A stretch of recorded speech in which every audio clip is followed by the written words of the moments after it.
Hey TMFG community, Carlo Cansino here with John Iaconetti. And in today's Ask TMFG episode, we'll be discussing finance tips for vacation planning. So if you do like our content, please do subscribe to our YouTube channel, provide us with a comment in the comment section, or just give us a like.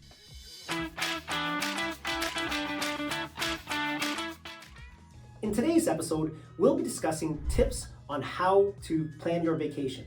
Now, as financial advisors, we have conversations with our clients on a daily basis. And they're often talking about their experiences and what things they've done to make their vacation experience or their travel experience that much better. So we thought, why not think about what we've heard and what's been good and share it with our listeners. John? Absolutely. Thank you, Carlo. So just like you mentioned, we're getting into the holiday season and the winter here in Canada. So we have a lot of people looking to kind of get away and avoid the winter entirely and get to some sunny destination. When it comes to getting prepared or getting yourself into that vacation mode, obviously you mentioned before, we're planners, so we're going to start just there. Plan ahead and create a budget and have yourself understanding that you're going to be spending X amount of dollars per year on vacation.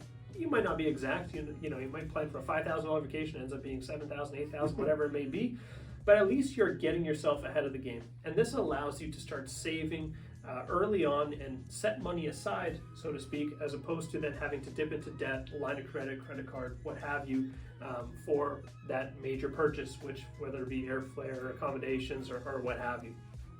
So that'd be number one. Know what you're getting yourself into. Set aside money to be able to achieve that goal. I'd say number two, John, if you know, obviously you'll know where you'll be traveling to, but perhaps getting some local currency to be spending on a daily basis might make a lot of sense as opposed to just relying on a credit card. Now I know with credit card companies it's easy, you swipe and the conversion happens at the credit card company, and sometimes they can be better than what you get at a financial institution to convert. But what we're finding from our clients is that if you have the local currency and you're going to a smaller shop, having the local currency to pay as opposed to using your credit card, perhaps paying that 2% or whatever the excess charge would be, makes a little more sense. The shop owner will probably appreciate a little bit more than having to pay that commission to the credit card company for that electronic transaction. Exactly. And number three, and I know we harped on already trying to avoid the use of credit cards, but the number three is if you are a frequent traveler, you can actually look into some travel credit cards that could be a benefit to you. And not necessarily using the travel card to buy the entire trip or make a last minute transaction, but throughout the year, if you're using that travel card for groceries, gas, what have you, you can start to build up travel points, Aeroplan miles, a lot of those different features that may be making your trip at the end of the year much less expensive.